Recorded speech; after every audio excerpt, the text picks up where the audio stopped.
Du Père, du Fils et du Saint-Esprit. Amen. La paix de Jésus soit dans votre maison. J'espère que vous allez bien, que vous êtes dans la paix et la joie de Jésus. Alléluia. Eh bien, on a changé d'évangile dans la parole qui est lue, la parole, le Saint-Évangile qui est lu dans toutes les messes sur toute la terre. Donc nous étions à Saint-Luc et donc nous sommes passés depuis hier à Saint-Matthieu. Donc chapitre 8, versets 5 à 11. Ça commence très fort. Merci Jésus. Alléluia. Jésus guérit le serviteur d'un officier.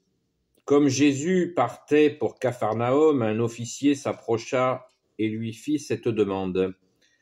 « Seigneur, mon serviteur est au lit à la maison, il est paralysé et il souffre terriblement. » Jésus lui dit, « J'y vais et je le guérirai. » L'officier répondit, « Seigneur, qui suis-je pour que tu viennes sous mon toit?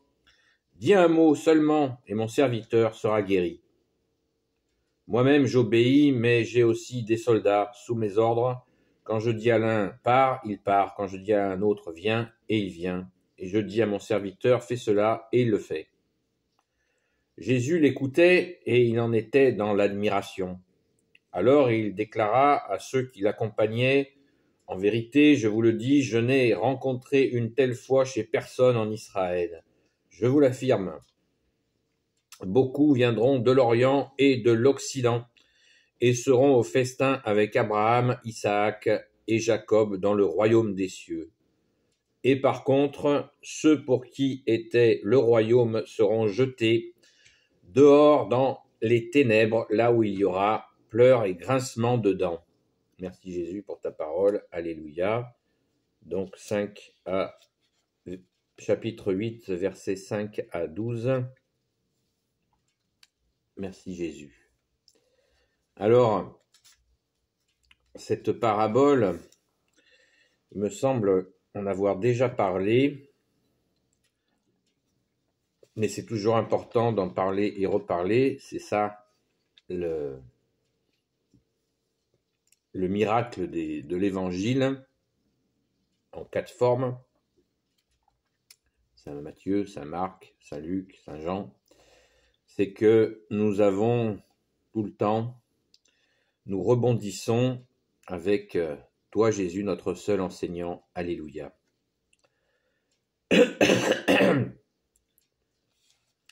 Ce qui est intéressant, enfin ce qui me saute aux yeux, c'est alors que nous sommes catholiques, nous sommes baptisés et nous voyons tout cela. Et ce qui est intéressant de se dire peut-être, c'est que Jésus s'adresse à des personnes qui sont complètement hors la foi. Hors la foi officielle. La foi juive de l'époque, ce centurion, c'est un occupant romain. Il y a peu de chances que son serviteur, qui est malade, soit un juif pieux. Il y a très peu de probabilité que ce soit le cas. Et Jésus est admiratif devant la foi de cet homme, qui n'a rien à voir avec la foi des Hébreux. C'est absolument extraordinaire. Extraordinaire. Et après, Jésus dit que cet individu, ces individus-là, eh bien, seront au royaume des cieux, au festin avec Abraham, Isaac et Jacob, qui sont vraiment l'origine de cette foi juive. C'est extraordinaire. C'est extraordinaire. Comme Jésus, tu es le pont permanent avec les personnes qui ne sont pas dans cette tradition juive, et tu es cette porte du Père, ô Jésus, toi qui es Dieu avec ton Père et l'Esprit Saint, et c'est de toute beauté. Et Jésus précise au verset 12, « Et par contre, ceux pour qui était le royaume seront jetés dehors dans les ténèbres, là où il y aura des pleurs et grincements de dents. » On revient souvent, très souvent, à cette... Jésus est venu pour témoigner, rendre témoignage à la lumière, comme tu l'as dit de toi-même, ô Jésus, rendre témoignage à la vérité. La vérité, eh bien, c'était qu'il y en a qui s'étaient endormis. Ils avaient reçu la grâce de la révélation du Père. Et qu'en ont-ils fait pour que Jésus soit venu pour ouvrir à tous, alors que c'était réservé, la révélation était réservée aux Juifs de l'époque. La première alliance était réservée aux Juifs par rapport à toute l'humanité. Elle était réservée aux Juifs. Eh bien, ça a bien dû déraper, puisque Jésus, tu es venu et tu as ouvert à toutes les nations, tous les peuples, la bonne nouvelle, et ouvert, toi qui es la porte, ô Jésus, le royaume des cieux, à tous les peuples, toutes les nations, qui bien sûr répondent à cette invitation au royaume des cieux, là où festoient Abraham, Isaac et Jacob, dans le royaume des cieux.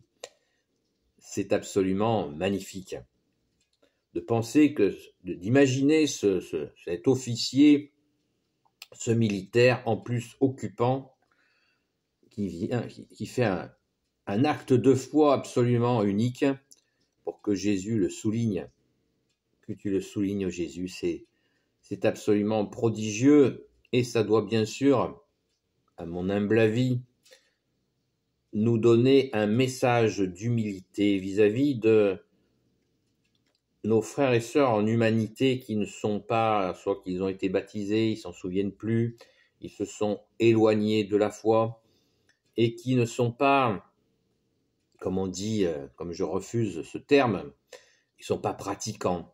Eh bien, ne les rejetons pas. Ne les rejetons pas, parce que chez ces personnes, eh bien, il y en a qui ont cette confiance en Jésus, et ils ne le diront pas forcément. Ça se fera peut-être de façon différente. Ce sont des gens qui sont tout à fait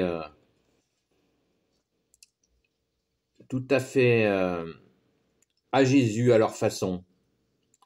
Et ils ne vont pas, quand ils vont dans une église, voilà, ils découvrent une église, et ils ont plaisir à rentrer dans une église.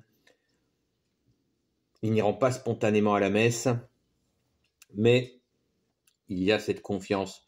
Donc, nous qui avons la foi, et alléluia, merci Jésus, c'est un cadeau que tu nous as donné à notre saint baptême, eh bien, soyons toujours très vigilants avec celles et ceux qui sont un petit peu comme ce centurion. Soyons très prudents à les écouter et à ne pas les assommer, parce que nous ne connaissons pas leur degré de proximité avec toi, Jésus. Alors que, comme dirait un ami prêtre, les blancs du poireau, ce qui veut dire, voilà, ceux qui sont persuadés, qui sont dans les règles, qui sont dans les clous, qui sont parfaitement en Jésus, dans l'Église, eh bien, attention, parce que Jésus seul sonde les cœurs et les reins. Vous connaissez la feuille de route, donner à boire à ceux qui ont soif, la feuille de route que tu nous as donnée, Jésus, donner à boire à ceux qui ont soif, donner à manger à ceux qui ont faim, vêtisser ceux qui sont nus, libérer les captifs, visiter les malades, visiter les prisonniers, accueillir l'étranger. Eh bien, tu nous as demandé de faire cela, Jésus, plutôt que le sacrifice, tu nous demandes la miséricorde avec ton Père et l'Esprit Saint. Soyons extrêmement vigilants à mettre en œuvre cette feuille de route quand par grâce tu nous permets de le faire, ô Jésus. Et soyons aussi vigilants par rapport à ceux qui l'appliquent, cette feuille de route, en dehors d'une foi affirmée.